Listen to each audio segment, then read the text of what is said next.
everybody, welcome. My name is Matt, and I'm here with Andrew. Today we're going to be talking about Toys, starring Robin Williams, who this movie was made for, and what exactly was the point of Robin Wright's character. So grab your popcorn and Reese's Pieces, and let's break it down on the Post Credit Podcast.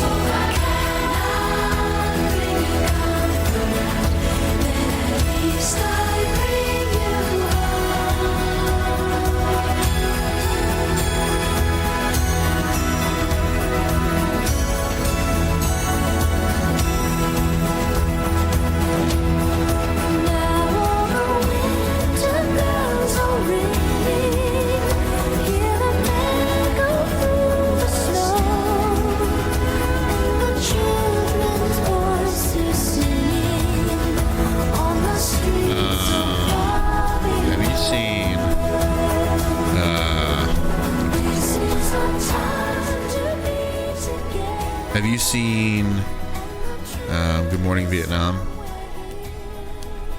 Yeah. It's one movie I've still yet to see. You've never seen that movie? No. Well, I've seen it when I was younger, too. I think I've seen parts of it here and there. I watched it with Dad, I think. I want to say. Because he's the one that showed me that movie. And then, it's not really a child-friendly movie. I know Michael Scott likes it a lot. Yeah. Because he's always trying to imitate Robin Williams in Good Morning Vietnam. Have you seen Man of the Year? Came out in like 2006 or something. That's basically, where he runs for president on a whim, right? He starts out as a talk show host, but like in like a Jon Stewart type of talk show host, and he just like makes it like an out of an off-color comment, but then he gets like 8 million messages or something like that in vote of support that they would vote for him if he ran for president. So, but anyways, Barry Levinson directed this movie. Good Morning Vietnam, this movie, and Man of the Year. So they've actually worked together. Robin Williams and Barry Levinson, they've worked together 3 times. And Toys is the second one. When's the last time you saw this before we did it for the show? I saw bits and pieces of it like on TV one time, I think.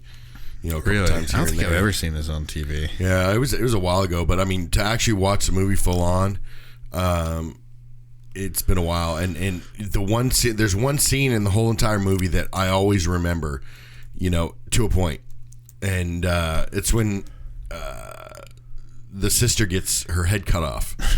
You know what I mean? When she gets it. I'm fine. Yeah, I mean, that scene, I always remember Joan Cusack saying that over and over and over again. Because it was like a glitch, but it was almost like, it was more... I don't even know if it was a more glitch. Human. It was more human than like robot. Like, even though it was like repetitive like that, and it was trying to make it sound like a robot in a sense. I mean, it's very humanistic the way she said it. I felt like, I'm fine. Who do you think's a better actor, Joan Cusack or John Cusack? John Cusack's my favorite. Well, I know he's your favorite, and you like him as an actor, not as a person. I think they're the. I think actually, in all reality, they're the same person. Who do you think's quirkier? Oh, Joan. I think obviously. Joan is a little quirkier, but they're literally the same actor. In my opinion, I mean, they're almost the same exact actor. It's just Joan Cusack had been doing it a little bit longer than John, and I'm pretty sure of it. I'm pretty sure she'd been acting a little bit longer than John. I think she's older. She's the older sister, but because like in Say Anything, my favorite film, right? She plays in that film as his older sister. Yeah. So, do you remember another movie they did, the more high profile movie they did together? I think they've done a few. Yeah. But do you remember what the more high profile one was? I'm having a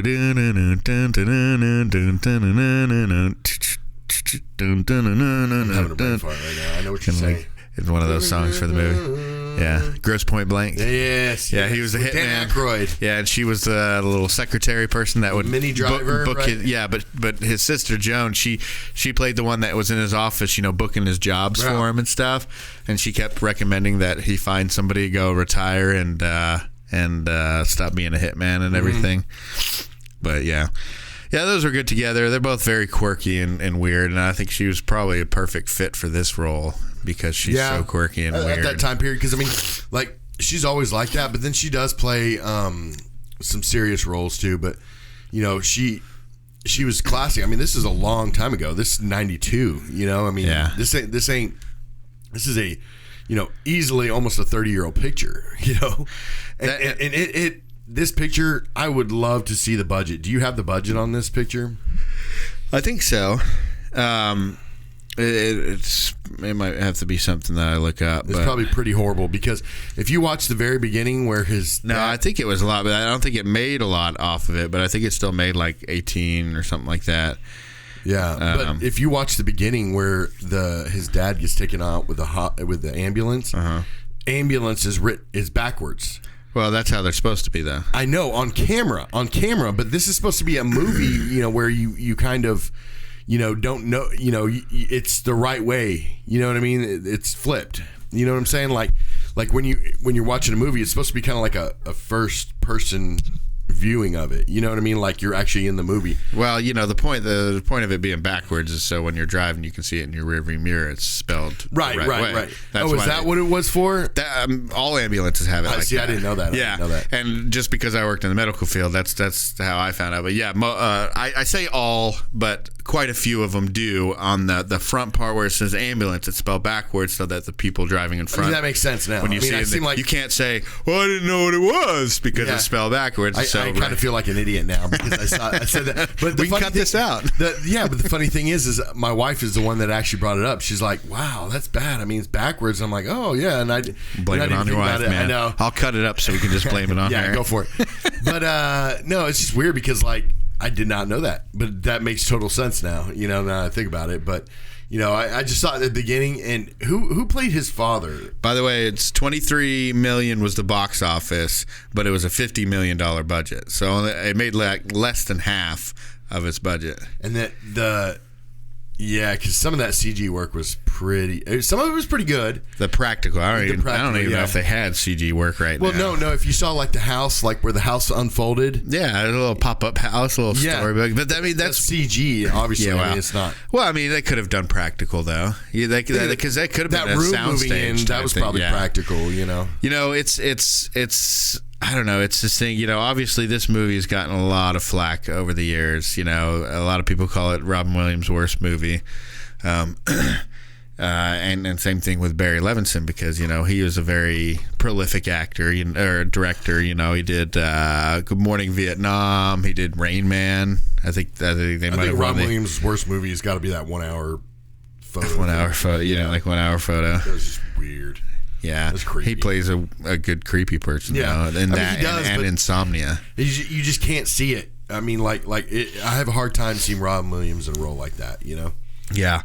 Well, today we're talking about toys. This is a film directed by Barry Levinson and starring Robin Williams. Obviously, it came out in 1992.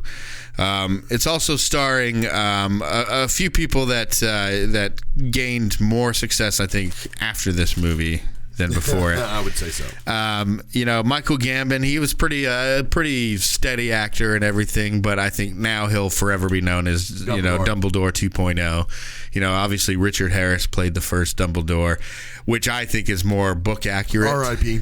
Yeah, I think Richard Harris was much more book accurate than Michael Gambon because Dumbledore was always a very soft-spoken type of person, whereas Michael Gambon's Dumbledore would be like, "Oh, that's maddening," when he was thinking about stuff. And I'm like, that's never how Dumbledore acted. But anyways, he'll probably go down. He was a lot older. He was, I don't know. They made him look a lot older than he was acting, I guess you could say, or how he really carried himself. That he played more the war, the fighting Dumbledore, whereas Richard Harris, the one that could go out probably run about 3 miles a day and still get away with it. It also, like we said, stars Joan Cusack, Robin Wright, later known as Robin Wright Penn, and then I think again known as Robin Wright after she divorced from Sean Penn. Jenny. LL Cool J. Obviously, Donald O'Connor played Kenneth Zevo. He played the dad. You were asking about that earlier. He was also he was in Singing in the Rain. I knew he was from an old yeah. Big, he had his own little song in that and everything like that. And there's a bunch of other ones in here that you might notice. Debbie Mazar is in it. We've talked about her recently. What movie was she in that we just did? We just watched it. Debbie Mazar. Oh, So I Married an Axe Murderer. Yeah, that's right. She was in that one that we talked about. That's right.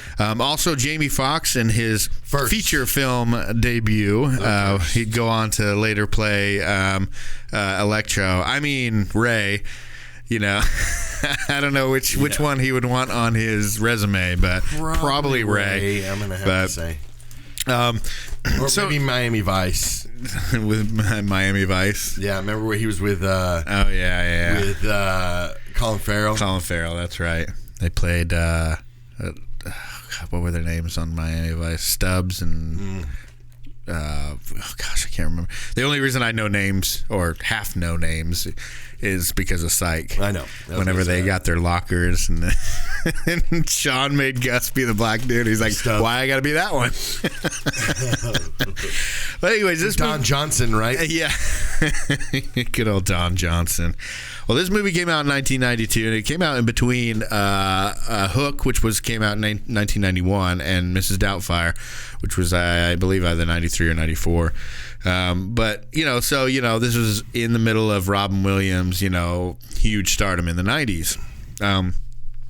Well, and it's funny you say that because the dude was, I felt like he was more popular in the 80s. Than the 90s. Well, I mean, he had like a lot more of his. He was a comedian back there. Did his stand-ups and stuff. He was doing Mork and Mindy back then, television stuff, and then of course he had the Dead Poets Society and Good Morning Vietnam and stuff. But I think he really hit his stride in the 90s because you had movies like Hook, Toys. Mrs. Doubtfire. What are some of the other ones? Well, if you notice, he went from the progression of Flubber was with late 90s or something like that. That's kind of I got nothing against Flubber. Yeah, but Good Will Hunting, that was in the 90s as well. I mean, as soon as he hit the 90s, it was like, he did Aladdin in the 90s. He did Hook, he did Toys, he did Mrs. Doubtfire. He did Jumanji, he did The Birdcage, Jack. All these felt like Flubber, like I said, all these different Patch Adams, all these different things that came in the 90s. It all really started with Hook being like the more popular one, and then kind of pressed on from there. Yeah, and I think maybe what I meant was like really is just kind of like more of a. He was a lot more into the comedy side of it, in the 80s, and then in the 90s he kind of went more, like somewhat drama, comedy, comedic drama type films. And then, in the 2000s or whatever, in the late 90s, it was all about like a lot more serious roles. Like, isn't that weird if you think about it? It was kind of like a progression of his mental status in a way. You know what Maybe, I mean? Like his type I think of every movies. once in a while he would dip into the serious roles where he'd have to really reach and probably pull out some of his demons, because obviously this guy dealt with demons his whole life.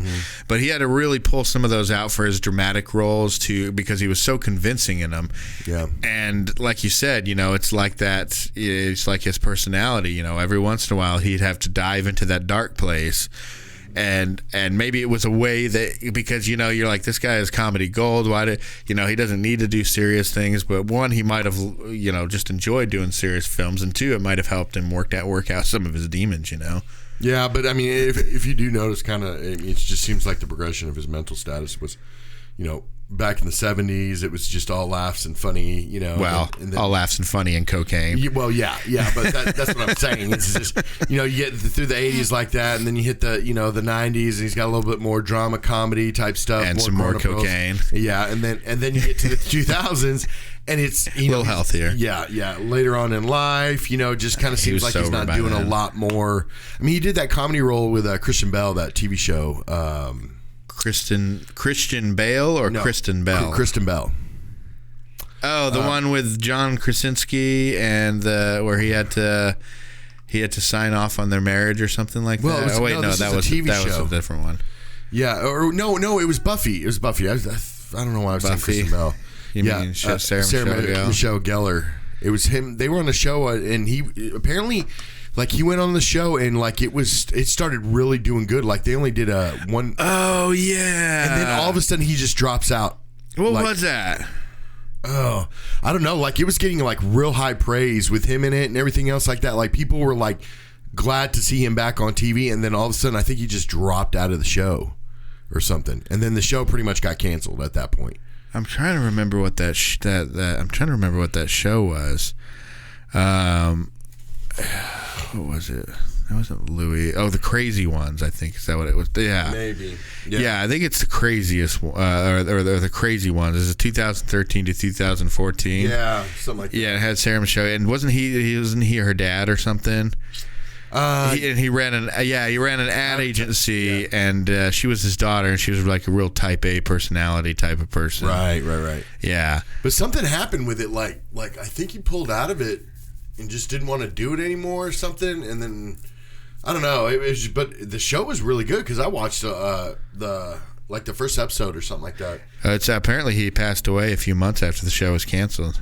But for some reason, I think he pulled out of that show for some reason. I don't know. I can't remember.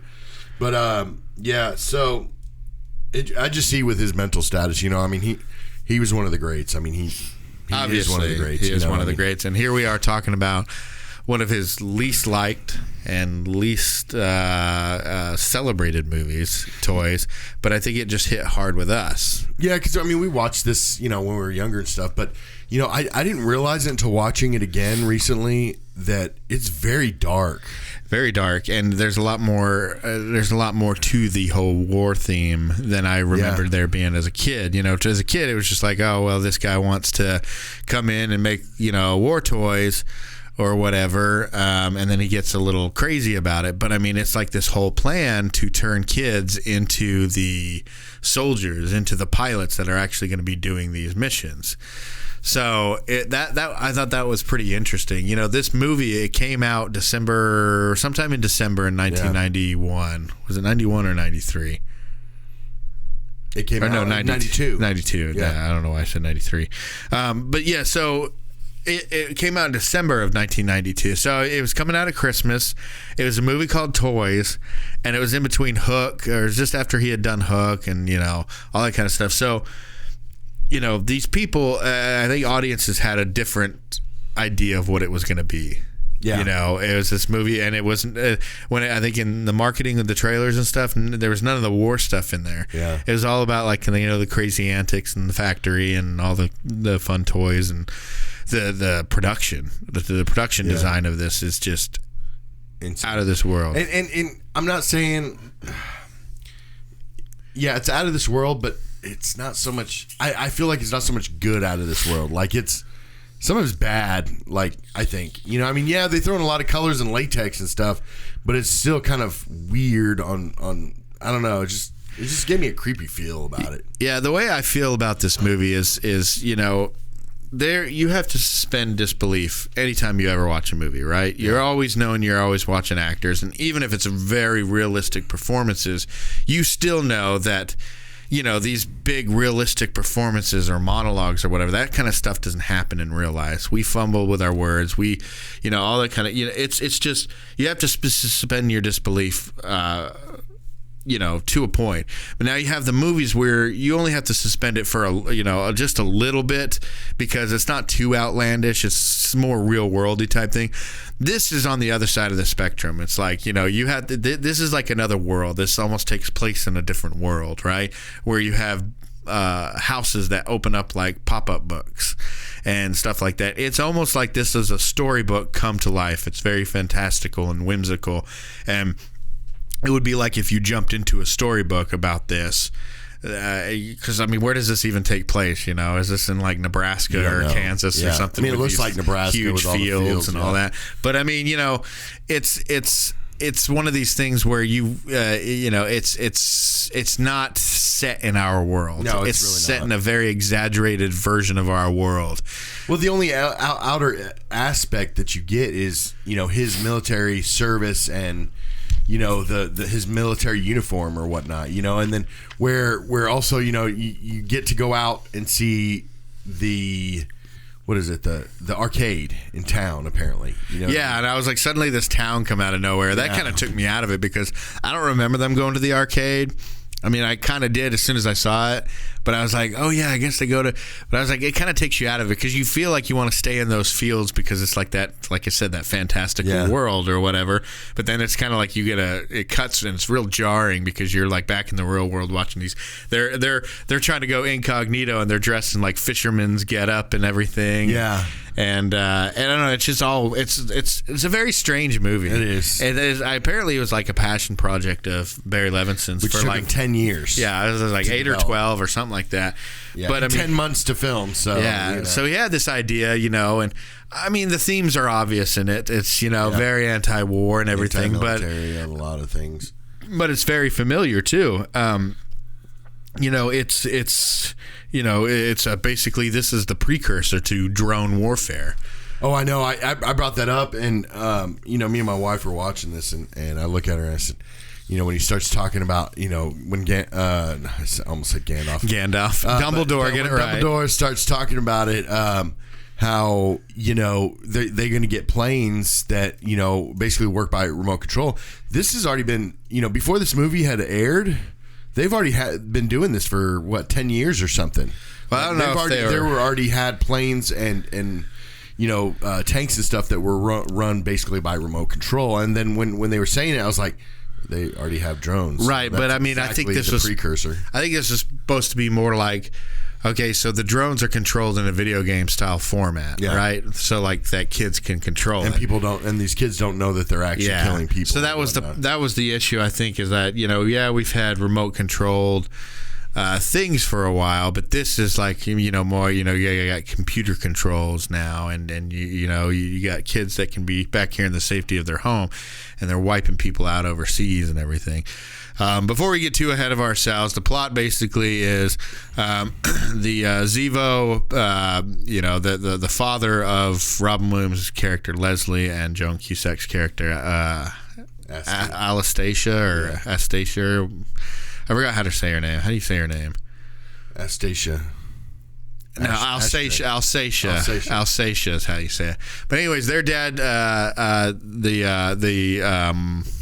founder of Zivo Toys, Kenneth Zivo, he dies, and instead of putting his son Leslie, played by Robin Williams, in charge because he loves this job and everything, he's very flaky and immature and all that. So he decides to put the Kenneth guy. He decides to put his brother Leland in charge. Now his brother followed in their father's footsteps and became a military guy. He was a 3-star general, all that kind of stuff. And but he didn't do very well in the military. He was never taken seriously because he grew up with a British accent because his dad was stationed in England for a while, and they made a very obvious point to point that out. Because we really needed to know why. Like, I wasn't even wondering, why does this guy have a British accent? Now, on this show, I would have said, why does he have a British accent? But, man, they sure did make sure they explained that. It was just like, the dialogue for that was so weird, It was just kind of like, oh, we got to explain this. So, they typed it in real quick or whatever. But, so anyways, he doesn't really want to take it over because, it's not as serious as him and his dad. The Kenneth Zivo, he's not as serious as Leland or his dad. But he decides to take it over because he's not going anywhere in the military. He gets there and he starts looking at everything that they're doing, seeing it all as pointless, childlike nonsense. And then starts to, see these kids playing video games at the arcade and decides, maybe we can make toys like this, and you could tell he like really misses being back in the crap, being back in Vietnam or Korea or whatever. This is a man that's defined by his wars. And when he starts playing that video game, starts shooting people and shooting UN trucks and all this kind of stuff. And only shooting UN trucks. Exactly. And he goes to that, and you could tell he's like having a flashback to where like, oh, it's bringing him back to his old days. But then he starts to realize that we can make these actual control platforms, these video games, to control the drones. And then they make that, and they make drones out of toys, and then they also have some kind of a weird sea creature. So basically the movie is about Leslie, played by Robin Williams, his sister, and a couple others trying to fight against that turn, and Leslie growing up a little bit so he can take control of the company back. so that they don't produce war toys anymore. That's kind of the basic premise of it. I like this movie because, and I think I've mentioned this on a couple past episodes, how you have certain movies that are like a collection of scenes, but it's not like one thought out, put together movie. You know, you have a lot of standout scenes in this movie, you know, when he's walking around with the smoking jacket, the vomit scene where they're looking at the vomit and the unique words and the walls are closing in as they're talking about that. You know, the scene between all the good robot or the good toys and the bad toys battling it out and all that kind of stuff. What do they call it? The swine monster or sea swine or whatever. Yeah. So, I mean, they have a bunch of cool, but I mean, it's not a very good tied together story. No. You know what I mean? And I think it's that's why, you know, so many kids like the movie is because, you know, that's what kids are all about. They're not really interested in watching a well plotted, written narrative. They're worried. They want to see cool scenes. You know, like what do you hear kids say all the time? I love this part. I love this scene. I love this. So they want to see those. So that's probably why we liked it more when we were younger. I still like this movie. Yeah. But obviously not as much because, you know, you're running into all the weirdness of it. Yeah, and it's a lot darker.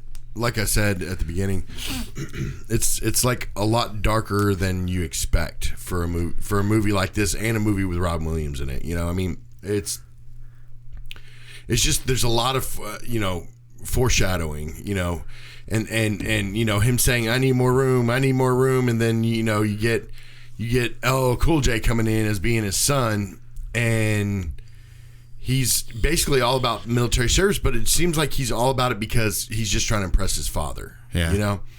And that's what that kind of seemed like to me. That's what I got from it. That, you know, it wasn't, the only reason he was in the military is because it's all he's ever known and it's to impress his father. Well, and I like the thing that Alsatia pointed out to him was that, you know, you and my brother are a lot alike, and he's goofy on the outside and soft. Well, first he goes, well, we're exact opposites, and she goes, well, that's what I mean. So talking about you're a lot like in how you're different. You know, you're exact opposites. Yeah. Where Robin Williams is goofy and soft on the outside, but he's very strong on the inside. Yeah. And so when the crap goes down and stuff needs to happen, he's good in taking charge and taking back what they need to take charge. Whereas the Patrick guy, played by LL Cool J, he was hard exterior, but real soft on the inside because as soon as he finds out something bad about his mother or whatever, you know, he's going to switch sides and everything. Yeah. So I thought that was cool, like the dichotomy between Robin Williams and Patrick. So, you know, there are standout moments like that where you're just like, you know, that's really smart. That's really... But I mean, I think that's because, you know, you got Barry Levinson, who's directed amazing Academy Award and nominated films. Yeah. But it's something where it was a passion project that maybe he should have just let go. Yeah. If it took him 10, 12 years that he was thinking about it. Over that amount of time, you know, a movie like this, you know, you would think, oh, it would just get better after that. But sometimes, you know, if you're working so hard on a project to get one done and the studios don't want to do it, until you've proven yourself, then, you know, maybe you should just let it go.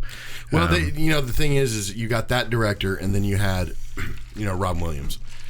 Right there, you know, and so that's probably what he was banking on this film to make any kind of money back. You know, I mean, he wanted to do the project, but again, you know, all he had to do was take him as a director and Robin Williams as an actor, and you know, and if you notice, they did a lot of those type of films. I'm not saying just Robin Williams, but back in the early '90s and stuff, you know, a lot of it was just like, let's just get a big name actor and a big name director and just throw. I mean, look at Wild Wild West, okay. Wicked Wild West, Jim West, Desperado. Sorry. Yeah, but anyways, so I mean, you get the director, and then you get some like really big name actors. I mean, and who directed Wild Wild West? Is it Barry? Was the guy that did Men in Black? Barry Sonnenfeld or let's see, whatever his name was. I'm gonna look it up right now. You gonna look it up? Yeah. It was, let's see, Barry Sonnenfeld. That's so same guy did Men in Black, right? You know, okay. But that's what I'm saying. You get like, you know, one of these type of pictures that would be better off in like a short story or some kind of, you know, graphic novel or something like that. it probably shouldn't have been made, but what they did is they said, hey, let's just get these big name actors, big name director, and then push this garbage out. You know what I mean? And that's kind of what they did with Toys. I felt like that, the story was just all over the place. I mean, it's kind of been done before, even Patrick's character, where it's like, he admires his dad until he finds out his dad's a horrible person. Until he finds out he's a jackface. Yeah. But, I mean, all of this has been done before, but in this way, not so much. I mean, just because you had just these colors all over the picture. I mean, it was just, so many bright colors. That's what I'm saying. I think as a production designer, I don't know. It's a very complicated for me, the name, how to pronounce it. He's a foreign to American films. I can't remember what his name is. But he did some. Jean-Claude Van Damme? No, okay. Definitely not that. But it's the production design was amazing, and it's almost like the visuals and production design didn't deserve, or I should say, the story that was written didn't deserve the visuals that it got. It was almost like this huge, beautiful, with the color palettes and stuff like that. The dining room is all red. You had certain rooms that are all yellow, and then the crossword puzzle room where they're doing the vomit and stuff. It's all black and white, or white checkered. The camouflage, to the wallpaper. Yeah. But I mean, just those bright, vibrant colors. Where we say you gotta, whenever they go to pick the characters up for the funeral or whatever, this is like this box that opens up. And it's like a pop-up book, and and then the front of the house pops out and everything. So I mean, like I said, it's very fantastical. It's got this element to it where if it had a much better story, it would just be an absolutely amazing and beautiful movie. But it's just got a story that's just not really doing much. Well, and plus, if you look at the villain, right, which is the uncle, he's already only time you see Dumbledore as a villain. Although Michael Gambon's played a lot of crappy people, right? But you see him, and at the beginning of the film, he's broken already. You know what I mean? And I think what makes a good villain is that one that just slowly goes from, being total control of his art and his villainous art, or he's just very in control of what he wants to do, and then he's all straight in his head. He's not crazy at all, and then slowly start to break, through a movie where they basically at the end of it, you've just got this psychopathic villain. Where this one, at the beginning of the film, you already saw the cracks. You already saw that he was already a broken person. Yeah, that's a good point. I mean, he makes a really good. He does a really good job of showing. He's walking around with that confidence and strength of the military, but you see the cracks every once in a while, especially when he goes and talks to his dad. Daddy, Daddy. He still talks to him like that. Me. Right. So I mean, obviously. Kenneth, his brother who had died, who was the more playful one, he probably wouldn't have been so, Daddy. Yeah. He had gotten out on his own. Dad really got taken care of by the goofy son, and he's the most successful one in the whole family, Yeah, because I mean, he, was that where their tent was? In that house. Are you sure? Yeah. Well, I knew that the one guy, I don't know where the tent was, but I just think that, it was interesting because the Kenneth who had started Zevo Toys, he was more goofy, but he's the one that did everything by himself. Started from scratch, built up this toy company, did a great job, and now has this lucrative thing to then pass on to his brother, who's followed in his dad's footsteps and has known nothing but not failure, but I mean just blocks in the road every time he tries to get promotions or whatever. Nobody's taking him seriously. He's gotten up to 3-star. There's no way he's going to get higher than that. And his dad is their dad is laid up and just in his old military ways and days and everything. Literally his uniform. Yeah, just in his uniform. Played by the who's the actor? It's the guy that was the grandpa on Problem Child. Oh yeah, he was on. Yeah, isn't it one of the Rolling Stones members?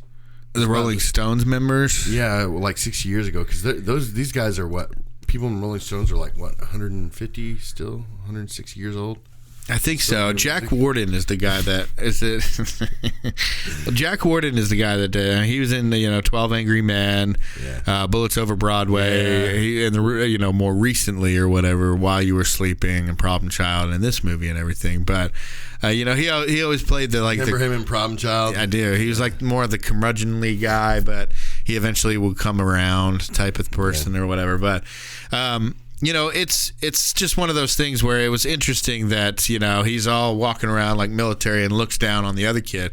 But he goes into the tent and, Daddy, that's how he talks to him and everything. And it was just interesting to me and to see that Patrick was lost, too, when he found out that, his dad had lied to him about his mom and all that kind of stuff. And, Leslie and Alsace should, just carry on and, do their own thing. So. Well, they get, and she nailed it on the head, with that. I mean, you could tell, like, he kind of, when she said it about him being, soft on the inside and playful on the inside, where, when she said that, it kind of, he gave that look like, didn't want to say it out loud, but, he knew what she was talking about. You know what I mean? Yeah. Like, he puts on this facade for everyone else. He almost looked at her like, oh, shit, yeah, you're right. Yeah. Where, and again, it was showing a little bit of like the employees were starting to get a little sour about it because they were losing room and they didn't want to make these kind of toys. And, it was almost like a Santa feel in a way, you know what I mean? Like kind of like it was like somebody coming over, taking over Santa's workshop type situation with all the workers, the music playing, you could almost dress them up all as elves and it would make more sense than most of this movie actually made. Yeah. It's, he's a military man, this Patrick guy, played by LL Cool J. But he makes mention a few times, I think it's like at least two or three times, about how she always looked the same age to him. Alsacia did. And it's like, well, that means nobody has said that he probably met her when he was a kid, and she would have been in an adult body. But this military man hasn't figured out that something's weird about that. I mean, he I guess he did because he's like, oh, you look the same. But I mean, he never like investigated it. Like something's weird here because she is the exact same as I was. So did the uncle know, or? I don't think so. I think maybe they just assumed because everybody looked pretty shocked. Yeah, I mean, obviously not Rob Williams. No, he was the only one that wasn't shocked. She was made for him, Yeah, I think the only ones that were shocked were like Patrick and Gwen. Yeah. How useless was Robin Wright's character? Like, seriously, what was the point of her in this movie? Could you have seen this movie with everything happening except for Gwen wasn't in it? I think it would have been the same movie. Yeah. She added nothing to it. Like she was a great character in it because she has like that Julia Roberts type of smile that she was doing, and she's got the southern accent and everything like that, and she like the way that she like didn't know if Patrick was being serious with her at the beginning. That was funny. Well, that, I mean, you could tell that played by Buttercup. Yeah. Well, I from Princess Bride. Yeah. And the thing is like her accent, like she's from Dallas, Texas. Robin Wright is. Yeah. So her accent, we live in the DFW, so it's like people don't have that strong of accent that live here in the DFW. Right. Now in the outer parts of Texas, East Texas, West Texas, you get a lot more accent, but for her being from Dallas, that was kind of a horrible accent that she did on this movie. Yeah. And you said, like you said, it's worthless, but obviously they were trying to show more of an adult side of Robin Williams' character. Yeah, you're right, because I was I didn't even think about that. That was a good point you brought up, because I was sitting there like she brought nothing to the story. She didn't really do much. She didn't have any information to give anybody. She was just kind of like, it was almost like she was just watching the movie happen around her. But it was a way, because they said that, before his dad died, Leslie's dad said, he needs to grow up. And that was the reason he put his brother in charge, is that, you'll help him become a more grown up adult, responsible. Because obviously his dad was the same way as him, but he wasn't mature enough to, like, it was almost like he became a lot more immature the older he got, probably. A lot more mature or a lot more immature? Immature. The dad got a lot more immature the older he got, and that where Leslie should have done the same thing, but Leslie was more immature Maybe not immature, but his dad got more eccentric. Yeah. But eccentric, but obviously, I mean, wearing a just kind of, that's what I'm saying. Just like kind of more like smart, like a little twinkle behind the eye. You can tell they got the intelligence. Yeah. But they're just choosing to be an eccentric, funny person or whatever. Yeah, like me, who I'm going to wearing more, comic book shirts and stuff like that the older I get, which should be the other way around. But you're finally falling into the childhood fandom. I like it more, and I can afford to buy toys. So there's a good thing. But no, they brought her character to basically show that he was progressing and he was maturing and he was doing adult things that therefore, because I mean it obviously showed he's a genius, when it comes to toys. When it comes to toys, yeah. I mean he was doing computer programming for like virtual reality and stuff like that. But yeah, it's a good thing because he needed that to grow up. His dad said he needed and he had hired her like 2 days before he died and saying that she would like Leland, or not Leland, Leslie, Robin Williams' character. Dad, which is weird to me because Robin Williams was 41 during this movie. Yeah. And Robin Wright, who plays Gwen, she was like 26. Yeah. So I'm just like kind of like, okay, this dad is hiring this 26-year-old woman to be with his 40. Now maybe Robin Williams wasn't supposed to be that old in this movie, and maybe that's why they did his hair blonde to make him look younger or whatever. Well, they actually said it's like a reddish tint that they did for his hair, and he said that he wore the clothes he did because he wanted to look like Doctor Who. That's what he said. He said those clothes were very like the doctor. I can't remember. I think it was the redheaded doctor, 7 or 8 or something. With the scarf, the one with the question mark. Oh yeah. I think it was a tie or something like that. But yeah, he said that he dressed to look like, and the way he dressed made him feel like he was one of the doctors. Huh, that's interesting.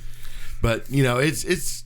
All in all, it was a pretty good movie. I mean, the battle scene, like I had to fast forward at the end there because I was just like, okay, it did go on forever, and it's like such bad blurry slow motion too because they didn't use the right frame rate, and so if you're using a slower frame rate, it makes when you turn it into slow mo, it makes it look so bad. Whereas if you have a higher frame rate. Like a $1 Million Man moving kind of situation. Right, but if you have a higher frame rate, it's like that. Then you get that real action movies, Transformers type slow motion where you can see everything very clearly. Like they had to do that because it was toys moving. Like almost like they had to use that type because of the toy, because it was toys. It wasn't filming like humans or anything. It was filming moving toys, and it just got bad. And my wife was like, well, make sure you say something about it, that you fast forwarded through the action, the fight scene. And I'm like, it's not really a fight scene. It's a bunch of toys fighting each other pretty much, I'm like and just go to our son's room and watch him play with toys. And weren't they like tossing toys over a barricade like they were grenades or something like that? And I'm like, what are they doing? Are you just like knocking over the war toys or something? I don't know. And the monster, I don't know. That whole thing was weird. Yeah, that was like a robot monster and everything. A strange thing to throw in there. I mean, it's like, I guess because he did say he wanted to do amphibious, air, land, all that stuff. That was the Marines. That was the amphibious, I suppose. But it was just really, it was just a weird thing. It was just really weird. And then the fact that Patrick kept on running off into the fields, and his dad being like, always in training, just like, yeah, just running in a random field. Like at the end when he disappears and they're like, Patrick, he goes, just checking. Yeah, I mean, like you do that if there's enemies abroad, but you don't do it just because then you're just looked at as a weirdo. Is this a kid's movie? No, it's not. Because and I'll tell you why. And it made the movie worse, I think, when he was talking to Robin Wright's character and he pulls up the devil puppet and because I want to get laid. I want to get laid. Yeah. That did not fit the film. That's the one part that I watched that movie. I was like, "Ooh!" I kind of cringed because it wasn't it wasn't that whimsical Leslie that it had been presented throughout the whole Robin movie. Williams. That's Robin. That's dirty, foul mouth Robin Williams because I want to get laid. Yep. And that's that. And I'm sure that was a riff moment. Because pretty much all his movies they let him riff as much as they can. Yeah. So. that, not only that, but there's a scene where it's like a recreation of Forrest Gump. I mean, they're taking Jenny's shirt off, and she, they're getting naked together, and I was like, I guess this isn't a kid's movie or something, or it doesn't know what it wants to be. Yeah, people were getting shot at and such. Yeah, because I was like, nobody died except for the guy from the heart attack, but nobody died, so the violence is like, but I'm like, yeah, but then they had that, like, not only the suggested sex scene, but people watching it, Jamie Foxx and the other guy, who's another character actor, a Hispanic actor, I forgot what his name was. But, they're out there creepily watching what's going on before. And even the spy robot thing has like a trench coat on from like, noir movies. They're like, hey, see? Yeah, and the good thing is Patrick's like, he's got a good head on him. Like, he's not like his dad. He's not a crazy person like his dad. You could tell that, like, if he was going along with all this, though. I mean, but he was, but he didn't know. He was doing it blindly because he thought his dad was a type of person that he wasn't. And they were like, but even after they attacked Robin Williams and that marine creature, and he's like, shut it down, August, don't move, Leslie, and everything. And the dad's like, I just want to see if this works. And he gets pulled underwater, and then the LL Cool J character is kind of like, Leslie, are you all right? You all right? And then it's just his coat comes up, and they don't know if he died. Which, by the way, how the hell did he get out of there? It never explained that. He just shows up at what's-her-name's house. But after that, Jamie Foxx calls LL Cool J, said, hey, Leslie's over here now. He's with her and all that. And he goes, oh, okay, well, he's alive. And so, I mean, he even saw that dark side of his dad that was willing to let the Leslie character get hurt. But he still went along with it. And he was still going along with kids controlling bombings and stuff, but it was only when he found out that his dad lied to him about his mom, that's when he changed his mind. Well, a lot of it too is just because, again, he was trying to please his dad. You could tell he was that type of personality. He just was trying to do what, that's why he was in the military. That's why he was always training. He was trying to please his dad.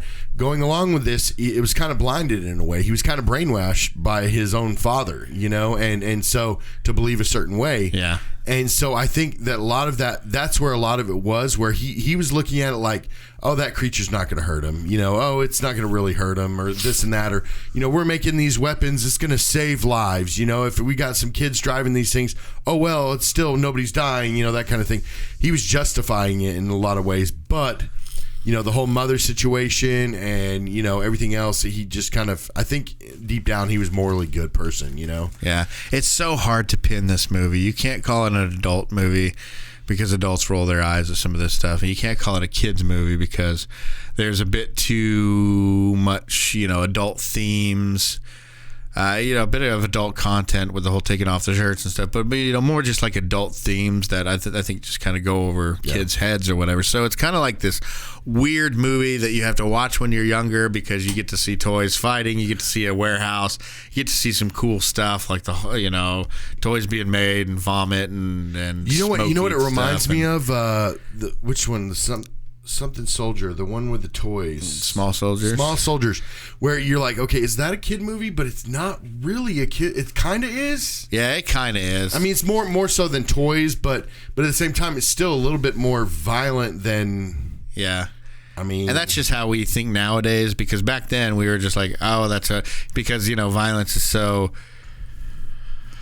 I don't know. It's hard to peg down, violence from the old movies like Goonies and, even Small Soldiers and stuff like that. That was, we weren't, sensitive to it. I guess we were kind of desensitized. Well, we grew up in the 80s. That's why. Well, that's what I'm saying is like, we have a lot more violent and vulgar and sexualized content nowadays that we're desperate to keep away from our kids. We have more of that content. Well, but I don't know. But back then, when we had less of it, or it was just like maybe a different or look at it this softer way. Or whatever. You said it yourself. We have kids.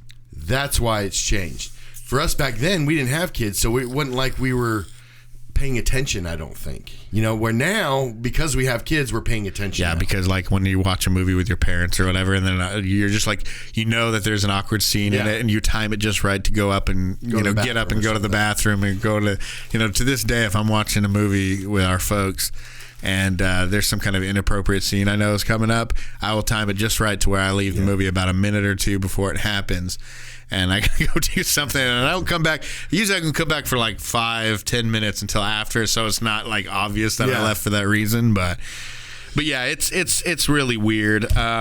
I will say that, you know, there are a couple things that I like here and there. Like the visuals of it is interesting.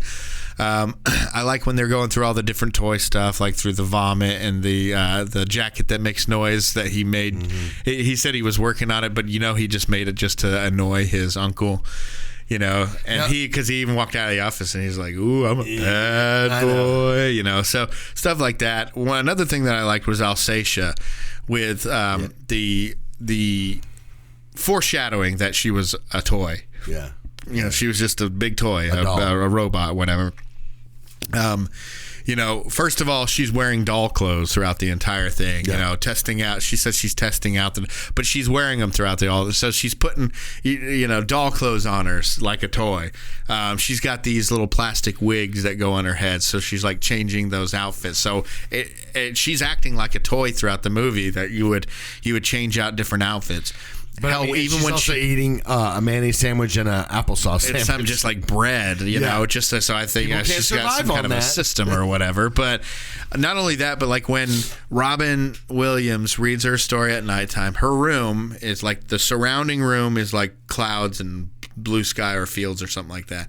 But then inside is a box in the middle of the room, and inside the box is the little swan bed. Mm-hmm. So he puts her in the swan bed, and she's inside that box, and then he leaves the room. It's almost like he's putting away a toy in the toy box for the day, and then he leaves and then comes and gets her out in the morning maybe or something like that. So almost like putting her away in a toy box for the night. Or like the Nutcracker, you know how it's a toy and it's a princess and Swan Princess or something, and it's, you know, they put them away. I don't know the story of the Nutcracker. I don't really know. Obviously, I don't know it either. I'm making stuff up as I go. But anyways, yeah, I mean, you're right. I didn't even think about it that way, but yeah, it is like him putting away his toys at nighttime and going to bed kind of situation. Yeah. And I mean, you know, because at first you think maybe there's something mentally wrong with her. You know, so you're like, okay, you know, that's what it could be. There's definitely something mentally wrong with her. She's a weirdo. But then when you get people saying, you know, LL Cool J, man, I swear you look the same. That right there should have tipped you off exactly what was going on. I like when she was doing the VR thing and she goes, "This is a little uncomfortable now." And he goes, "Well, that goes in your ear." And he goes, "Oh, makes sense." I laugh hard at that every single time. And when you like the facial things she pulls, she's like, she just got her mouth. But she's like open. That always. Like in every single one of her films, she's always been like that. And you know, she was in another Barry Sonnenfeld movie, Addams Family Values. That's right. The wife of Fester. Fester, yeah. But you know, I just thought, that she always does good no matter what she does. But you know, I was thinking about this. I was like, you know, those two together, Joan Cusack and Robin Williams, they could have made some really, really good, funny films as a couple. Yeah, because the way they are, and they're both quick on each other. You know, like it's rare to find somebody that's as quick as Robin Williams is, and can kind of not give back just as much and go toe to toe, but at least you know. Well, I'm trying to be in the same scene, right? And try to think how it must have been to act with Robin Williams on you know, because. If anybody else would have acted the way that he probably acts on scene, I mean, you hear about these stories, but nobody that has ever acted him really says, "I just can't handle that guy. You know, he's just too much." Most times, every single person that's worked with him, all that you hear is good things about him. Yeah. You know what I mean? But at the same time, it's like, how do you not get frustrated?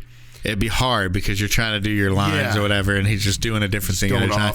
But also, I think you would just kind of just sit there and be mesmerized. That's what I was gonna say. That's the only explanation I can take from it, that you're just, you know, mesmerized by his craft, you know, and yeah, it'd be frustrating to say stuff, but I mean, it probably have made the situation better. You know, maybe a lot of people were able to ad-lib as well with him, you know, along with him on a lot of stuff, or maybe he just carried every single picture he was in, you know. Must have been. But what is your probably favorite role that Robin Williams has ever done? Hook, yeah, Peter Banning and Hook. Really? See, look, so that was always like my go-to thing, you know, out of childhood. that one, Mrs. Doubtfire. That's a good one. That one was really good. Like those two were like my huge main Robin Williams movies. I mean, even before Dead Poets Society and all that kind of stuff. And I understand he's done a good job there. Good Will Hunting, I think he got a nomination or actually won for the supporting actor in Good Will Hunting. All these, he has lots of good roles, but I mean, I think with me, it's just linking it to my childhood. It's a nostalgia thing, and for me, it's Hook and Hook, Mrs. Doubtfire, and to be honest, this movie. Well, Genie's my favorite one with him in it. Yeah, just because and it's not so much his acting, but you can hear it in his voice. The way he's acting, and and a lot of it's just. Same thing. Replaced by Will Smith. Yeah. Who is in Wild Wild West? Yeah, another Barry Sonnenfeld. But it wasn't that bad of a. I don't feel like Will Smith did a bad job as Genie. I'm not saying it's good. Because it's hard not to compare him. But I didn't like him, but I don't blame Will Smith for it. Yeah. It's one of those impossible tasks to be able to have somebody like Robin Williams in this. To step in those shoes and to try to do some kind of a good job. I like that they didn't have him try to copy Robin Williams' manicness and kind of do his own thing. Yeah. But, it wasn't, it was just a different story. You have this Aladdin and then you have this Aladdin, and they're just two different stories that happen to have the same plot beats and characters and stuff, but these live action Disney things that they're doing is just I see every one of them that come out as just a nightmare. I feel like they get worse and worse. Yeah, I think 101 Dalmatians with Glenn Close like 10 years ago or whatever, that was pretty good. Well, even the one with Emma Watson, I didn't like that one either. But a lot of people did. I like Ewan McGregor. Yeah, because I always like him in anything he does, and he was that candlestick thing. But yeah, I don't know. I'm just thinking like Mulan did horrible. Yeah, Mulan did horrible. Lion King was garbage. Because it was like, live action. No, this was still animated. It was. The whole thing was still animated. Now the soundtrack was pretty good. Getting Donald Glover. I prefer Lion King soundtrack, the original Lion King. Okay, I do too. But. Having Donald Glover come in. Well, you're a Donald Glover fan, though. You're a Childish Gambino and Donald Glover fan, so. But it's just that did good. But either way, with Robin Williams, it's very hard to find a film that he doesn't. Were you not a Beyonce fan, though? I didn't think you were. No, I hate Beyonce. So then you shouldn't like the new Lion King because she played Nala. I know, but she, you're getting a lot more from Childish Gambino as far as acting and things like that. You're not a big Bay fan. Nope, I can't stand Beyonce. I can't do it. I don't. Something about her, just her personality or something, just drives me up the wall. Has she done anything in the last 5 years or anything? I mean, put a ton of albums out. Has she? Oh yeah. Oh okay. I didn't know. I think she just put one out or something. Into that whole thing, we'll probably lose some fans just for saying that. I know that you don't talk smack on Beyonce. I don't hate her either. I'm not a fan. I nothing her. It's just a part of a different culture or style of music that I just don't listen to. And I liked her when she was. I like Destiny's Child. I think they had some really good catchy hits, and they do. She's talented. I'll give her that, but I don't even like. I don't like her music. I'm just not a fan. I hear that she's very not. She's not very well spoken. Like that's why she doesn't do a lot of interviews, because it's been said that she doesn't sound very good or doesn't sound very educated. It's funny because you hear her in her music, and she's very boisterous in her music, but when she talks, she's not a very loud talker. Have you noticed that? She's just kind of quiet. I don't know. Maybe I just haven't listened to many of her interviews and stuff, but I just know that she had the greatest video of all time. Whatever. What? Remember Kanye? He took the mic from Taylor Swift and was like, I just want y'all to know Beyonce had the best video of all time. All right? Best video of all time. That whole situation really went a direction that I never saw coming. Like, I never saw the fact that, Taylor Swift, Kanye would come out and apologize, but Taylor Swift wouldn't have it, and everybody hated Kanye because of it. She came out on top of it, and then like he doesn't even talk to Jay-Z or friends with Jay-Z or Beyonce anymore. Like, well, because he's with Kim, the Kardashians. Yeah. He's kind of got off the deep end. And then he with became a conservative. But I mean, that whole situation went totally weird. the direction I never saw coming or going. Yeah, because what was it? He heard what's been happening with Taylor Swift with her music, her masters. Yeah, I heard that. I heard that she was getting her masters. It was that one guy who bought them all. Yeah, and then she was trying to get ownership of her own work, and there's some people that said that she should just re-record. Yeah. Because she owns the songs, just not the masters or something like that. But it's terrible when you got an artist out there. It's like, I understand there's corporations and there's contracts of and this guy paid for it and all this kind of stuff. But I hate that world that we live in where everything boils down to ownership laws on art that comes from somebody's, I don't know. It's like this person had didn't control, had no part music, of her career, wasn't around,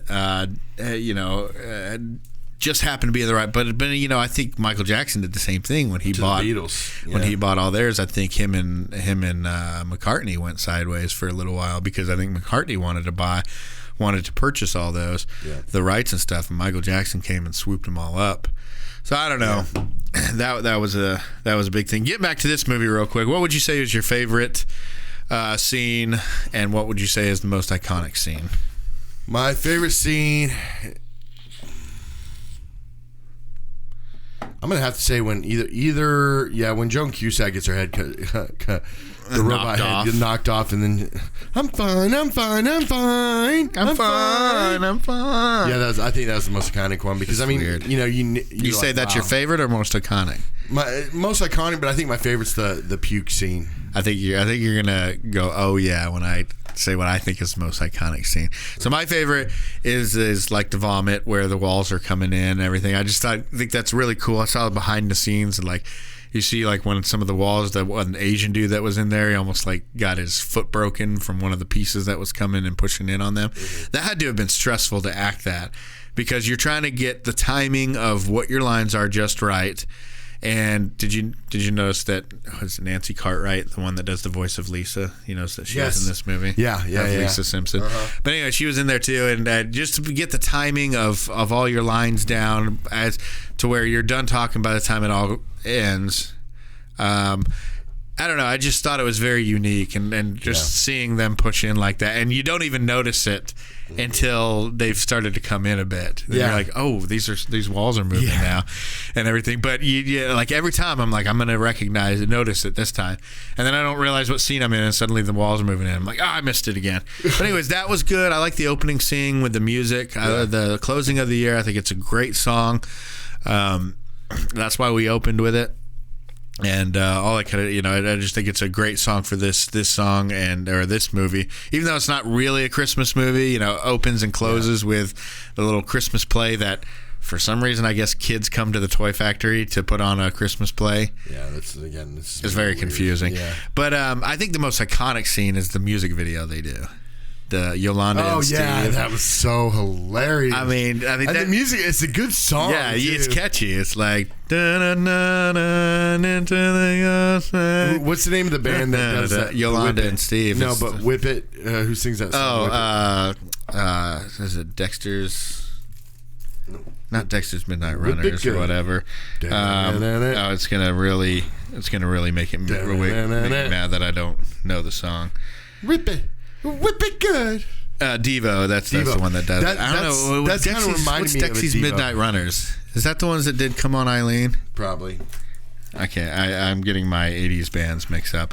But Dexy's Midnight Runners, they do Come On Eileen. Okay, so Devo-esque. It was very Devo-esque because they had their red hats. Yeah. I mean, the red hats in Whip It were a little different, but their costumes in there and the way that he slipped out of the back, it's just a catchy song, and it is. And I think Joan Cusack's pretty much going the entire time while he slips out the back to go handle some business, and she's just literally just going into it, and it's like, how is this not weird thing? Yet the people are like actually enjoying it. The guards are enjoying it. Yeah. Well, do you have anything else to say on this? I don't. Did you enjoy it at least? Yeah. I always enjoy it. I mean, I enjoyed it when I first watched it. It's one of those movies that I will watch every once in a while, probably every 30 years kind of thing. It's not one of those ones that I look forward to watching, weekly or yearly. No.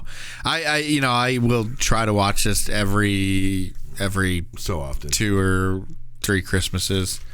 I will watch it at Christmas time because of the Christmas themes to it and everything. But I don't know. I'll watch this every few years or whatever. But it's a very confusing movie. Yeah. There's a lot to like about it, and there's a lot to go, what? Why? Yeah. I think it's fine to watch with your kids. If you're sensitive about certain things, you can fast forward. It doesn't actually show anything, and you can get through the naughty parts, I guess, pretty quickly. But it's one of these very confusing movies that I loved as a kid because I loved all the different set pieces. But when I'm thinking about it as an adult, when I watch it as an adult and putting it all together as one coherent story, I think it fails there. But nostalgia reasons or to see another work of art by Robin Williams, it's worth it for that. It's worth it for all the cool little set pieces every once in a while. If you have it on Prime or on HBO or Netflix, if you ever find it on there or whatever, definitely give it a watch. See if you like it. I don't know if I'd recommend paying money to rent for it or buy or whatever, but if it's on, it's good if you got nothing else to do to watch it. I'd recommend watching it around the holidays. It kind of gives you a better sense of watching it, and I think the kids will like it for those set pieces too as well. So. If you guys want to get a hold of us, we're on all social media as The Post Credit Podcast, except for Twitter. We're at The Post Credit. Our email address is thepostcreditpodcast@gmail.com. We have a website. It's www.thepostcreditpodcast.com. Get on there. We have some about us, information about us, some pictures and stuff. You can contact us through there. We have links to our YouTube through there as well. Yes, we do have YouTube. So look us up. Contact us. Tell us what's your favorite Christmas movie, what's your favorite 90s movie. And we'll be doing another episode on Christmas Vacation next week. But we won't see you or be releasing another episode until after Christmas. So I hope everybody has a happy holidays, a Merry Christmas, and we'll see you guys next time. And throw me a